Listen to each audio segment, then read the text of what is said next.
92 से पहले वैसे तो रणनीति बनानी पड़ी थी। बिना मस्जिद तोड़े मंदिर का निर्माण हो नहीं सकता है। प्राण दे करके भी ढांचे को तोड़ेंगे। जैसे ही नारा लगा सब लोग ढांचे की ओर बढ़ चले। ढांचे के नीचे आने के बाद शरीर की 17 हड्डियां टूट गई थी। लोगों ने धीरे से मुझे बताया रामलला पधार गए हैं। मर्यादा पुरुषोत्तम भगवान श्री राम में आस्था रखने वाले करोड़ों राम भक्तों का 500 सालों का सपना अब जल्द ही साकार होने जा रहा है। भगवान श्री राम की पावन जन्मभूमि अयोध्या में भव्य दिव्य राम मंदिर का निर्माण अपने अंतिम चरण पर है। अगले साल मकर संक्रांति के बाद शुभ मुहूर्त में रामलला अपने भव्य मंदिर में विराजमान होंगे। राम मंदिर ट्रस्ट इस आयोजन को यादगार बनाने की दिशा में निरंतर काम कर रहा है, लेकिन इस स्वप्न को साकार करने के लिए कई संघर्ष करने पड़े। राम मंदिर निर्माण के लिए अयोध्या वासियों ने कार सेवकों के संघर्षों को अपनी आंखों से देखा है। इसी कड़ी में हमारे संवाददाता विशाल श्रीवास्तव ने बात की शिवसेना के पूर्वांचल प्रमुख और राम मंदिर आंदोलन में सक्रिय रूप से भाग लेने वाले संतोष दुबे से। आइए जानते हैं खुद संतोष दुबे की जुबानी 6 दिसंबर 1992 की पूरी कहानी। मैं विशाल श्रीवास्तव। 500 वर्षों का सपना अब राम भक्तों का साकार होने जा रहा है। अयोध्या में राम मंदिर का भव्य दिव्य निर्माण अब अपने अंतिम चरण पर है। जनवरी मकर संक्रांति के बाद शुभ मुहूर्त में प्राण प्रतिष्ठा होने जा रही है। राम मंदिर ट्रस्ट इस आयोजन को यादगार बनाने की रणनीति बना रहा है। राम मंदिर निर्माण के लिए कार सेवकों के संघर्षों को अयोध्या वासियों ने अपनी आंखों से देखा है। हमारे साथ हैं पूर्वांचल के प्रमुख संतोष दुबे जी।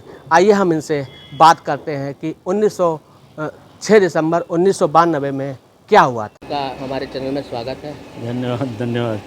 क्या देखा था आपने? देखा नहीं था, किया था। क्या हुआ था? 6 दिसंबर 92 से पहले वैसे तो रणनीति बनानी पड़ी थी। इसके लिए 5000 उन कार्यशकों को तैयार किया गया था कि जिन्हें प्राण देकर भी मंदिर निर्माण के मार्ग को प्रशस्त करना है। मंदिर निर्माण के मार्ग को प्रशस्त करने का मतलब था कि वहाँ जो विवादित ढांचा बना था, जो वो एक भारतीय व्यवस्था पर, भारतीय धर्म व्यवस्था पर, सनातन वैदिक व्यवस्था पर जो कलंक का टीका लगा था, उसे हटाना था, जो सबसे बड़ी बाधा थी। यानी जिसे लोग तथाकथित रूप से महजिद कहते हैं, उस बाबरी मस्जिद को हटाना था। तो इसके लिए एक बड़ा मूवमेंट चल ही रहा था। तो हम लोगों को लगा कि 2 नवंबर 90 की घटना में गोली लगने के बाद हम लोगों को लगा कि ये आंदोलन ना तो नारों से जीता जा सकता है, यह लड़ाई और ये लक्ष्य भेदन, यह धर्म कार्य किसी भाषण से, उपवास से, किसी अन्य उन क्रियाक्रमों से जिनसे हिंसा और अहिंसा का माहौल बनता बिगड़ता रहता है, इससे ये आंदोलन सफल नहीं होगा। क्योंकि जो चीज़ बनी है बिना उसे तोड़े हम राम मंदिर का रास्ता साफ नहीं कर सकते थे। तो इसके लिए 5000 उन बलिदानी लोगों की एक टीम बनाई गई, जो सभी लोगों से हट करके थी। किसी बैनर मंच, कोई दल संगठन नहीं, वो केवल एक कार्य के लिए उन लोगों को तैयार किया गया था कि हम मरकर भी इस रास्ते को साफ करेंगे, प्राण दे करके भी ढांचे को तोड़ेंगे। जब ढांचा हटेगा तभी मंदिर बनेगा, कभी कोई ना कोई तो आएगा, समय आएगा, मंदिर बनेगा। 6 दिसंबर 92 से पूर्व इस तरह 5000 लोगों के लिए रहने खाने की व्यवस्था, जो बाहर से आए, एक दिन पहले ही 5 दिसंबर को सब आ गए थे। तो इसके लिए लगभग 1000 तलवारें, 1000 त्रिशूल, 1000 गैंती, 1000 सब्बल, इस तरह की व्यवस्था बनाई गई थी।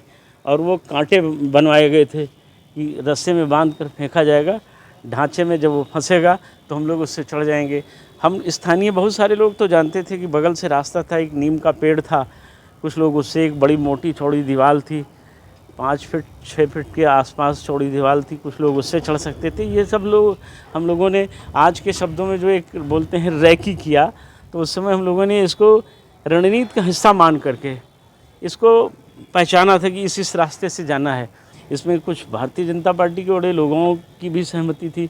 मैं नाम नहीं लेना चाहता, पर उस समय की सत्ता के शीर्ष पद पर बैठे हुए लोगों का भी सहयोग था। सब चाहते थे कि ये टूटे, लेकिन राजनीतिक कारणों से लोग सामने नहीं आ सकते थे।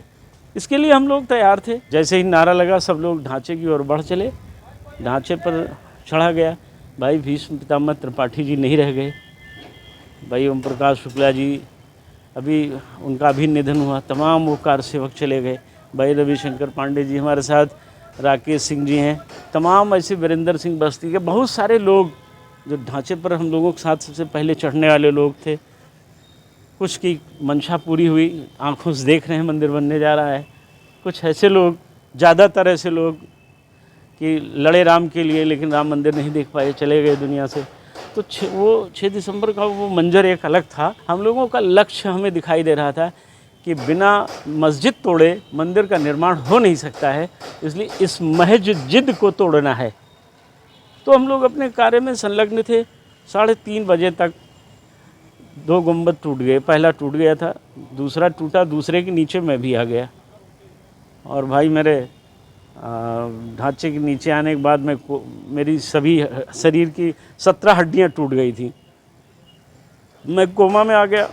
क्या स्थिति हुई मुझे मालूम नहीं। 22 दिन बाद तो मैं कोमा से बाहर हुआ।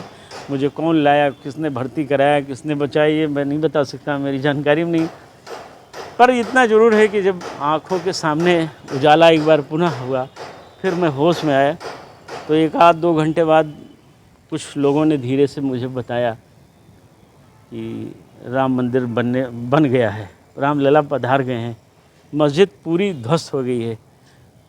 तो वो एक स्वप्न जीवन का जो था वो साकार होने जा रहा है।